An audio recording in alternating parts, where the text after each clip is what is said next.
Welcome back to the desk. As the conference champions have been crowned and a long NFL season is reaching its finale, here to break everything down in the world of football, we have Jimmy, Marc, Ryan, and Andrew. Wow, gents, we are here at the end of the football season, but we got to go back to the NFC title game. Jimmy, we'll start with you. We had a hot and fiery game for two division rivals. This is the third time they played in the season. What did you see from the game 2 Sundays ago? We can see it right now. We got some late game highlights here of Rams 49ers in the conference championship game. See Matthew Stafford dropping back here. Cooper Kupp, barbecue chicken in the corner of the end zone. Triple crown receiver. Makes it a one-score game for the Los Angeles Rams, rallying back in the fourth quarter here as we take it down under 2 minutes in the game. Matt Gay, 30-yard field goal attempt, gives the Rams the lead, giving Jimmy Garoppolo an opportunity to potentially be a hero and silence all the doubters at the end of this game. We're going to see the 49ers here, 3rd and long. Garoppolo dropping back, pressure. Aaron Donald is going to be there, arguably one of the best defensive players of this generation. Interception there as a result. Aaron Donald is just an absolute wreak of havoc, freak of nature, causing that play. You're going to see the teammates gather here, going to the end zone. Aaron Donald knows he's going to punch his ticket for a ring. He's saying, this is my city, this is my show. The Rams are going to the Super Bowl. I love that he said that this was his city because there were so many 49er fans at SoFi, and he let them know, like, yo, y'all beat us, 6, 7 straight times before? This is my city. But Jimmy, keeping it with you, so many different players on their team. They acquired Vaughn Miller. They already had Aaron Donald. They acquired Odell Beckham. They got Matthew Stafford last season.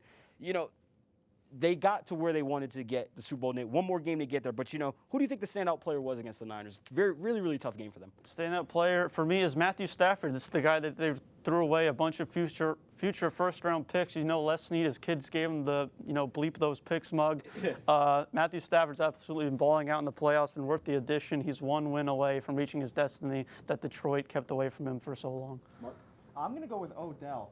He's been on fire all postseason. 126.5 passer rating when targeted.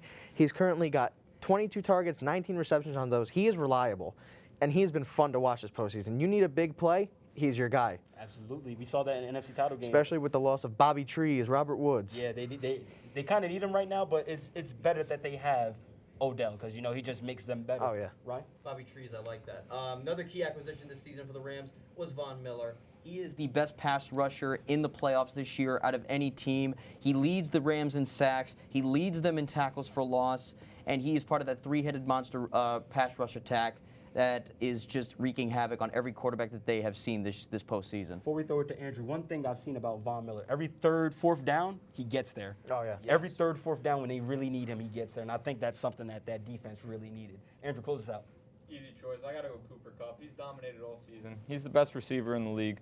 Against the Niners, 11 catches, 142, 2 touchdowns. These playoffs, 25 catches, 386 yards, 4 touchdowns. He's been a problem all year. He's going to be a problem on Sunday. Yeah. We're going to talk about that this Friday. But I'm surprised nobody said Aaron Donald. I'll take him. He's not on the pick bar. He's getting all the love. We're going to give other people. Obvious choice. Yeah, obvious choice. Andrew, we'll go to you. A lot of people thought that the Rams would be matching up against the Kansas City Chiefs in this Super Bowl, but instead they are playing who they? The Cincinnati Bengals. Joe Shiesty and the boys. First time they're in the Super Bowl since 1989. What did we see from the game? Did the Bengals win or did the Chiefs choke? Well, let's check it out. I mean, we had a phenomenal game over there at Arrowhead. We got Mahomes dropping back, 30 seconds left in the fourth quarter, down 3, 3rd and goal. He's got all the time in the world. Sam Hubbard comes out of nowhere. Mahomes is going to fumble the ball through and he jumps on it. It's absolute madness. Burrow's got no idea what's going on. He has no clue. So here we got Harrison Butker, one of the best kickers in the league. 4th and goal, 3 seconds left to tie it and go into OT. We're going to overtime in the AFC Championship at Arrowhead. This is great. It's wonderful. 3rd and 10 in overtime. Mahomes dropping back. He's gonna toss it up here. This one gonna get picked off by Von Bell. Bengals gonna get the ball. Crazy. Tie game, 24-24. We're gonna see the legendary rookie McPherson to go to the Super Bowl. Joe Shiesty and the boys, they're going to play. They're going to L.A. It's great. They are going to L.A. You love to see it. We love to see it. You love to see see the diversity in the NFL. Oh, Look, he tore his ACL last year, and they were 4-12, and then they had the number 1 pick the year before that. Now they're in the Super Bowl. Just what is your opinion on that, Ryan? I mean, it's fantastic what has happened this year with the Bengals. It's nothing short of, it's the perfect thing that you want to happen after you get the number 1 pick last year. Let them develop for a year and then go to the playoffs and go deep. But as for if the Chiefs lost and if the Bengals choked, or if the Bengals won or if the Chiefs choked, it all goes down to that throw that he made to Tyreek Hill. That's a very, very dangerous throw. And but it was a great defensive play made. I can't really say either way, honestly. Yeah, but I will say this before we go to you, Marc. Mahomes almost threw 2 interceptions on the previous 2 passes in overtime. Yeah. And he fumbled on the last possession in the 4th quarter. So, very interesting. Marc, who do you think? What's your thoughts on this one? Yeah, I mean, for me, I'm just always happy to see the Chiefs lose. I'm going to be honest, as a Broncos fan, it makes me happy. But, it kind of went both ways. The Bengals defense really stepped up this postseason. They've been playing lights out. And, Mahomes did let the team down a little bit with that interception in overtime. Jimmy, quickly, close this up. Well, a lot of people were saying this game was over way too early in the game. The Bengals absolutely won it in the second half. Their in-game adjustments, Von Bell, Jesse Bates, very underrated safeties, making the play at the end of the game. The Chiefs, a little bit of time management issues at the end of that first half there. Could have had a field goal or more potentially. But the Bengals rallied on defense, got rolling on offense, and they're going to the Super Bowl. They are going to the Super Bowl. We're going to break that down this Friday as we're going to have a game preview for that. But something that happens in the NFL every season, coaches have been fired, which opened up coaching hirings. There's been a couple of them already this season, and we're going to start with you, Ryan. Okay. Who do you think is going to have the most success on their new team? Well, we're going to go local. We're going to go Brian Dable for the New York Giants, an offensive guru, a king of quarterback development. Look what he did with Josh Allen in Buffalo. He is the perfect hire for this Giants organization whose offense has just been abysmal these last few years. Marc?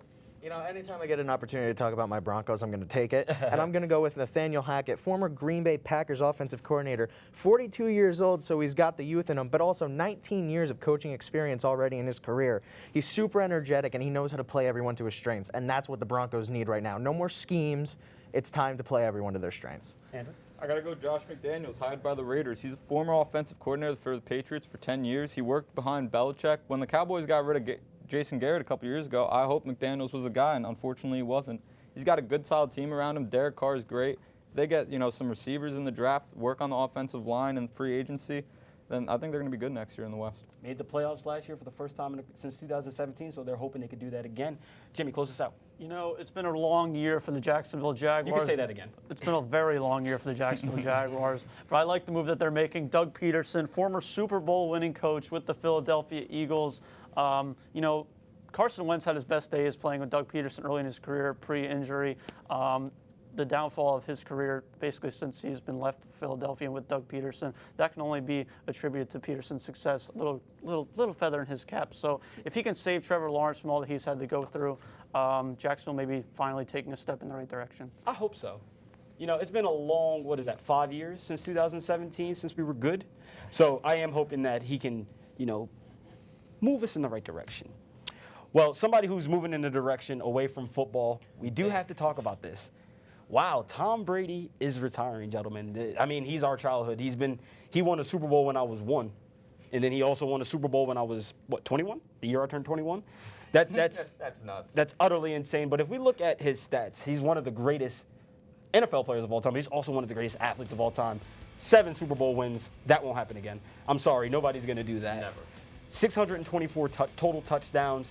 3 MVP awards, 84,000 yards. He leads in passing yards and touchdowns as well. 6 All-Pros, with 3 of them being first-team All-Pros. I mean, I've doubted Tom Brady all my tenure here on WP Sports Desk, and he just proved me wrong every time. But it's gonna be sad to see him go. Well, what are you guys' thoughts on this quickly? It's just, for me personally, it's just from literally when we were literally babies to now being in college, the dominance he's had over the NFL, seeing teams, offenses, defenses as a structure just wilt away when he's coming back in a game. Father Time is always undefeated, but Tom Brady might have a victory in this one as well. Yeah, Brady's one of the smartest players of all time.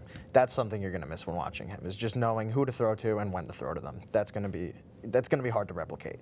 Ryan? Just clutch even when we didn't want him to be clutch, as fans of not Tom Brady over the years. But it's like one of those things where it's like, man, I don't like you, but I just respect you so much, and I'm gonna miss him honestly because he made football more exciting. Andrew, quickly. Give me Brady and Gronk, man. Watching that duo was so much fun, especially in Tampa the last couple of years. It was awesome watching them. It's going to suck without them. Last thing I will say about Thomas, he found a way to win every time. He won a Super Bowl scoring 20 points. He won a Super Bowl scoring 30 points. He won a Super Bowl scoring 13 points. He always found a way to make it happen. And that's one part of the Death Star gone. For all the non-OGs on Sports Stats, the Death Star were the Patriots, so half of it's gone. But don't forget to follow us at SportsSWP on Twitter and Instagram for updates and more. I'd like to thank you for all the cast and crew, and a special thank you to our wonderful studio manager, Al Clarke. From Studio B in Hamilton Hall, and for everyone here at the desk, I'm Samory Rose, and we'll see you guys next time.